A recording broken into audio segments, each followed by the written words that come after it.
Hi guys, 11 o'clock, time for my daily lockdown lectures. Oh dear, I forgot to turn off my phone, so you're going to be buzzed the whole way through as I get messages coming in. Can't stop now. This series of lectures is about evangelism, and it's specifically a report back on research I did recently into evangelism in the Methodist Church. And I hope you find it helpful, because although I focused exclusively on the Methodist Church, one's got to focus very sharply when one does a PhD. I think that the issues that emerge from interviewing 12 different, or having deep interaction with 12 different Methodist ministers, might be helpful to the wider church, particularly the older denominations, but I suspect there are lessons on offer for newer generation of churches as well. But let's have a look. Yesterday, well, let's start with our Moravian style watchword. And today it's learn from the past. How good are you at backwards reading?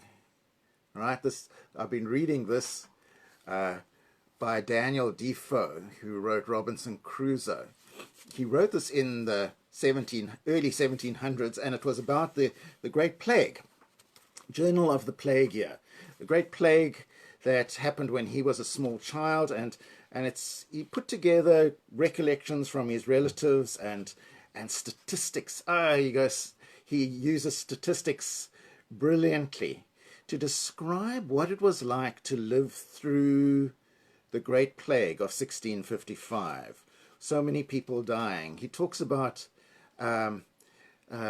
tradespeople being out of work and the desperate need to bury corpses every day. How people living in slum conditions were affected so particularly. He called it a complicated distress. A complicated distress. And I think I really relate to him on so many things. Ministers dying, doctors dying. People didn't know that it was the flea that was carrying this disease.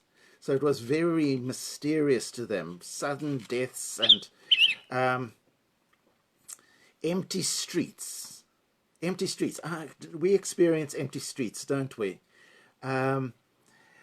Quarantine of close contacts of infected people, and people wanting to break that quarantine, not wanting to have restrictions placed on their movement, comorbidity, and the other things that went wrong at the same time. How the rich went away to their country homes and left servants in charge of their city places. Suicides up. Irrational behavior. Desperate search for cures. And not knowing how the disease was transmitted. Very, very moving. And he writes from a point of view of deep faith, a sort of deep Puritan faith, which I find quite refreshing, and one of the nicest things about this book. So if you can get hold of it, you might find it very interesting. So learn from the past. Daniel Defoe's got stuff to offer us, but other voices from the past have got a lot to offer us, don't they? People who've been involved in epidemiology, Ebola and SARS and MERS, they know stuff. And we realize that people who know stuff or knew stuff and recorded what they knew need to be listened to. Sure, our context is different. This disease is different. COVID-19 is very different. But there's potentially stuff on offer by delving back into relevant history. Now, yesterday, I looked at, I explained what this was that I'm doing in these lectures. And there was this, we looked at how the church is shrinking, how although onkruid vergaan nie, it seems that the Methodist Church is besig om te vergaan. That the church is shrinking and heading for extinction. And under current circumstances, we looked at that idea of a machine. Remember how I did it with the funerals going on, and then people leaving, and gradually Sunday schools eroding, and confirmations stopping, and no more weddings, no more baptisms, funerals, and the church heading towards zero, which I think many Methodists can relate to.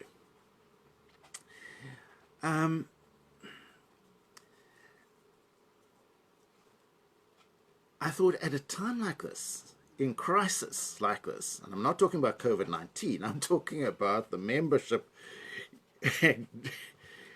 cliff that the Methodist Church is on the edge of. It might be now a good time to look back at relevant history, and I'd like it. What I did in my research was I went back to John Wesley's blog. Here's a picture I drew of John Wesley. There you go, sitting with a laptop on his lap and a cup of tea in his hand. I'm sure he would have been blogging like mad. And hi there to Valerie Harty. Nice to see an old Coinnas connection. John Wesley would have embraced the technology we have. What he did was he wrote a journal, which was his hot off the press record of things he was doing and experiences he was having. He says, "The variety of scenes which I then passed through induced me to transcribe the more material parts of my diary, adding here and there such little reflections as occurred to my mind." It's a fantastic piece of writing, and here it is, also in Every Man's edition. Quite easy to get hold of. It looks intimidating, but actually it makes for very light reading. It's not heavy. It's quite chatty, and it's quite fascinating. It's a candid record of failures and successes. John Wesley wasn't the sort of person who just recorded only things he got right. He recorded meetings where he only had 2 people turn up, as well as crowds of thousands that gathered. He wasn't.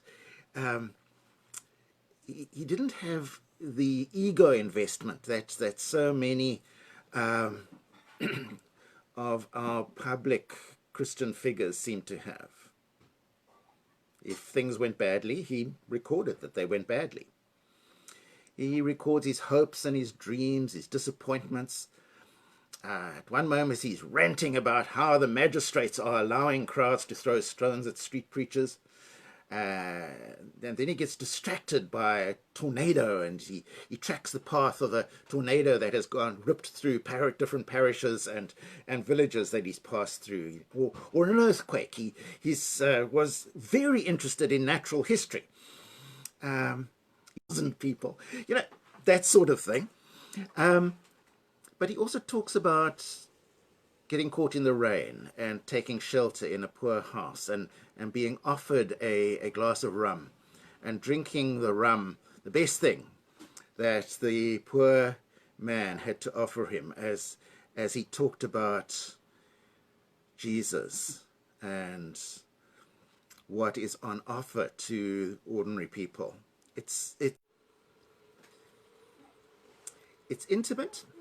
And of course, in my research, one of the questions I asked the Methodist ministers was, how might Wesley's journal be relevant to your church? Or is it of no particular value? You know, and what makes a Methodist? And I'd ask them, have you read the journal? Not many had. And it was very interesting. I remember asking one, now none of these names correlate with actual people, but I call her Reverend Gillian. My question was, John Wesley seemed to bring people to this point of conversion that we want them to come to. He was like a genius at it. What made him so good at it? And she paused for 15 seconds. Now, 5 seconds is a long pause. That was a long pause, right? That was sort of 5 seconds. She paused for at least 15 seconds. I've got it on the tape. And, you know, my question was, what made him so good at this, bringing people to the point of conversion? And she said, who knows? Well, John Wesley knew, and he recorded it in his diary. Anyways, I didn't say that to her because I was just listening, tried to get people's insight. Ministers had memories of Wesley as being active outside. The Reverend Debbie said Wesley actually was real. He moved with the people. He argued with the people, discussed with the people. Hi there, Willem, talking about the minister's recollections of John Wesley. Reverend Evans said he went to where the people were and contextualized his message and basically took it out of the church. Very interesting. That's very true. And I'll circle back to that later. Reverend Mandla says he didn't confine himself in the church. He would go to open space where he was denied a pulpit in the church. He'll use his father's grave. So every place is a pulpit. So there was this memory, corporate memory of John Wesley being active outside of the church, right? However, the ministers were almost universally of the opinion that memories of Wesley were not significant for their current ministry. The people aren't Reverend Debbie again says, the people aren't particularly going to be impressed if I use John Wesley if I don't use John Wesley. So there's no particular value for that. And Reverend Leonard says, I'm more of a Jesus nut than a John Wesley nut. Okay, yeah, we want to be John Wesley nut. We want to be Jesus nuts. It's very important. John Wesley's only important because John Wesley was a Jesus nut. Anyway, I didn't say that. I just listened, recorded, wrote down what I was hearing. Compared and all the opinions of these experienced men and women of God. But generally speaking, my discovery was that John Wesley had ceased to be a conversation partner with Methodist ministers. Reverend Henry said, they haven't said, oh, John Wesley says we must address the social ills of society like alcohol abuse or whatever. They're addressing gospel. They're bringing gospel. Well, that's what he said. And I'm not sure that Wesley had much of a place in many of the ministers' conception of ministry. So my findings were that knowledge about Wesley was very limited. I've got one young minister friend who says about me, she doesn't know anyone else who's got this knowledge of and love of John Wesley. Certainly not in her studies or any of her other circle. Wesley is remembered as being very active between the churches, but that was Wesley. That's not for us now. And Wesley was mostly remembered as very concerned for social issues. So it was a real concern of his as well. However, Wesley's daily urging of people to search for and find real faith in Jesus is not seen as deeply significant for the 21st century.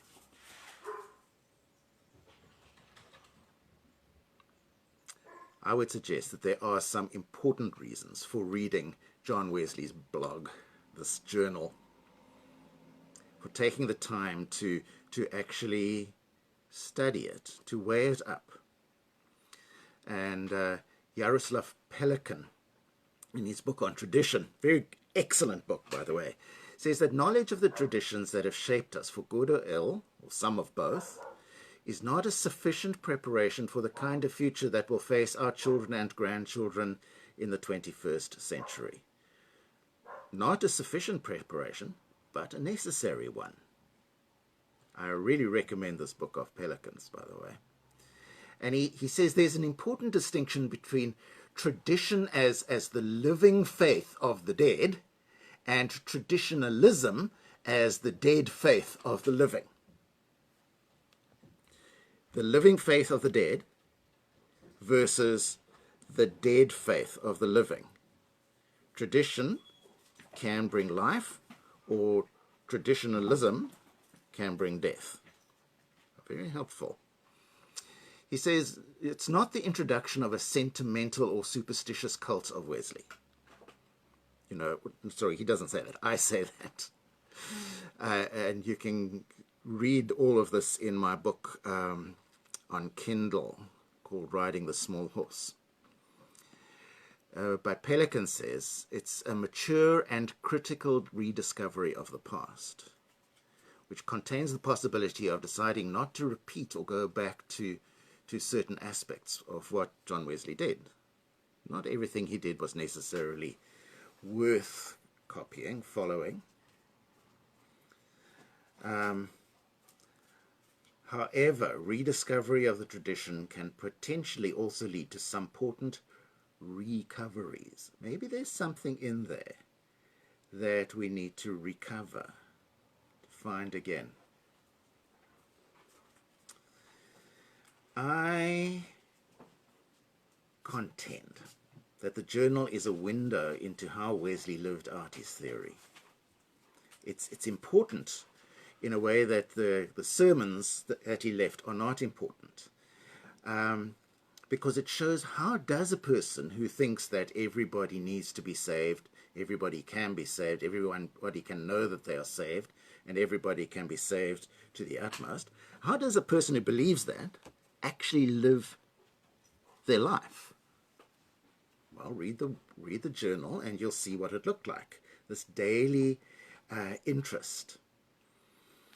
Because the value of a historical hero is not in themselves, but it's in their faithfulness to the heritage which we share, the common heritage, but in new circumstances. Wesley was faced with a dire and derelict Anglican church, and the Wesleyan revival was a way of bringing life to the Anglican Church. Wesley never intended to found the Methodist Church. You get that pretty clearly from his diaries. And when he says, in the evening I went very unwillingly to a society in Aldersgate Street, where one was reading Luther's preface to the Epistle to the Romans. Luther? Think about this. Wesley was deeply influenced by Luther. Luther, of course, had been very influenced by Augustine. Augustine had rediscovered Paul, and Paul, of course, was deeply influenced by Jesus. So the line goes back. Wesley, Luther, and he had lots... He wasn't one-eyed fan of Luther's. Wesley admired Luther's way of following Jesus. Luther admired Augustine's way of following Jesus. Augustine admired Paul's way of following Jesus. And so me as a Methodist now, I can admire Wesley, but not by putting up a plaster bust of him in my church, but by admiring how he set out to follow Jesus in obedient discipleship. Does that make sense? So, now for you, is Methodism the dead faith of the living or the living faith of the dead? If I was running the seminar, I'd set this up as a breakaway group. How do you read history without simply mining the bits of stuff that support your point of view? Well, I go into that in my book, Riding the Small Horse, but you've got to pay careful attention and be suspicious of your own motives. And in what way have you found Wesley's life to be helpful in being a Christian disciple? Anything there? I'd love to hear get those discussions, and that's the point of the seminar that I want to write. We want to run. Anyway, at this stage, if you were in the seminar, we'd be having a coffee break, and I've come to the end of my day's input as well. Let's pray together. Father God, thank you for those who have tried to follow you faithfully in the generations before ours. Help us to learn both from what they did well and from the areas they failed in. Amen. Now, as a board member of Discipling Nations, I'm very interested in how people take material on. If this is true, if it is worthwhile reading Wesley's journal, then read it. And if you'd like this set, that's rather worn out from my studies, I'm willing to give it away to the first person who requests it on my thing, and as Leslie points out, promises to read it. Yeah, you want it? You want to read? Here it is. I'll put it in your hands. I can send you the slides for free and teach you how to run the seminar so you can become a co-collaborator. You can discuss this informally with others. And after COVID-19 has passed by, you could invite Discipling Nations to run the seminar in your church as we discuss evangelism. So that's it for today. In the meantime, stay soapy.